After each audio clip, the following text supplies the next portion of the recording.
All right, I gotta stop watching so much Trevor Noah on YouTube because the other day I seen one of his stories that said seagulls in New York City, I think it's New York City, are now eating rats and pigeons.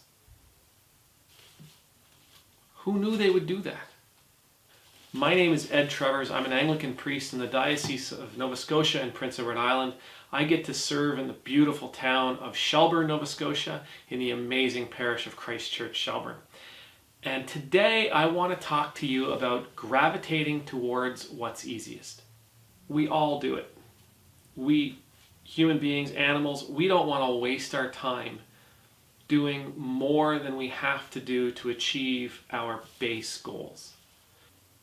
For a seagull, eating garbage, discarded takeout food, scraps off the sidewalk, that's a whole lot easier than chasing down a rat or fighting a pigeon.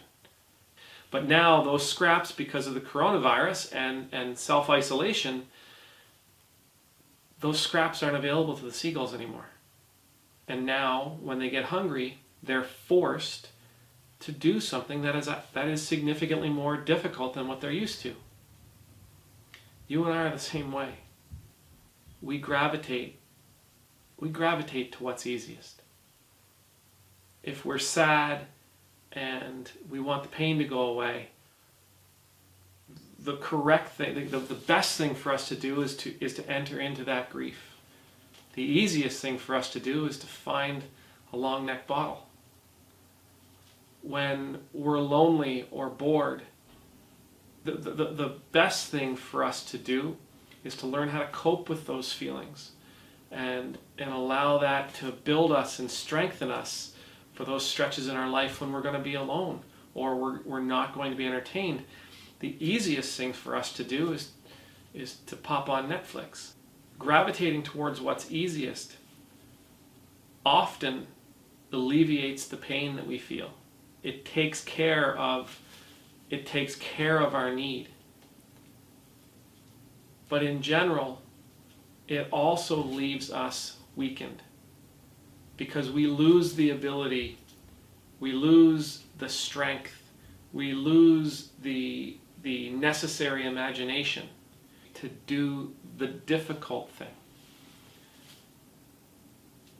We become a shell of who we're supposed to be.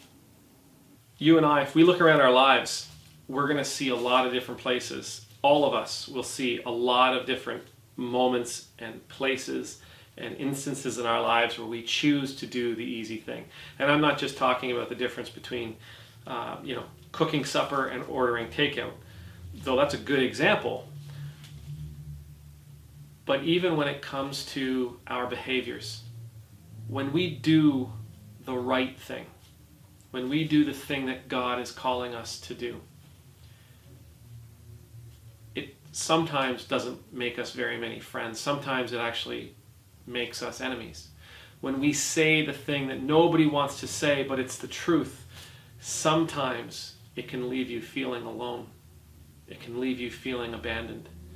It can leave you standing in the breach with no one on either side of you.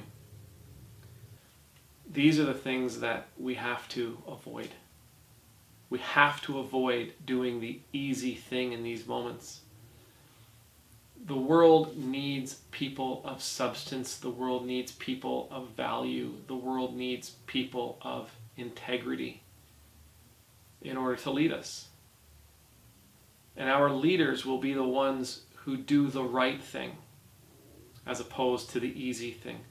They'll be the ones who say what needs to be said as opposed to saying the thing that everybody will be happy with. Even in your own life, in your family, the same applies. You can choose to make sure that all your friends are happy with everything you do and say. Or you can do and say the right thing. You can say that you can speak the truth. You can speak honestly, and you can choose to be vulnerable. For our world to become a better place for you and I, continue our process of transformation into the people that God has made us to be. We are called not to do the easy thing. As a matter of fact, I can't think of a single place in the Bible where we are instructed to do the easy thing. When anybody in the Bible ever does the easy thing, it often leads to destruction and chaos in their life. No, we're not called to the easy.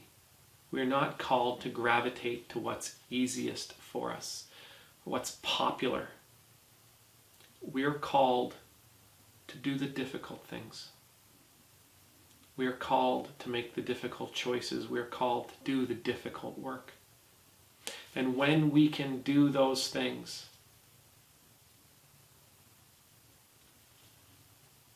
we will receive the reward that comes with them. That godly reward that comes with achieving those. That we will receive the godly reward of doing that work. And we will see a world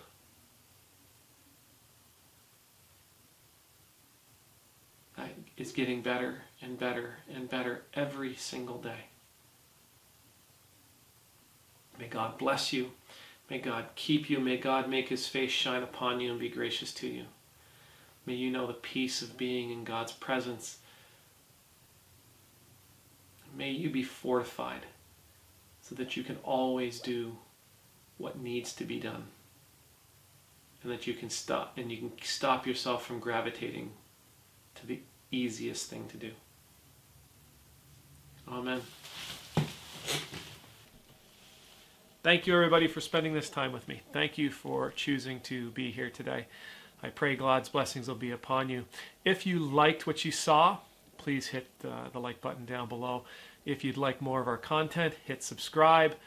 If there's something that you want us to talk about, if there's something you want to make mention, please feel free to leave a comment.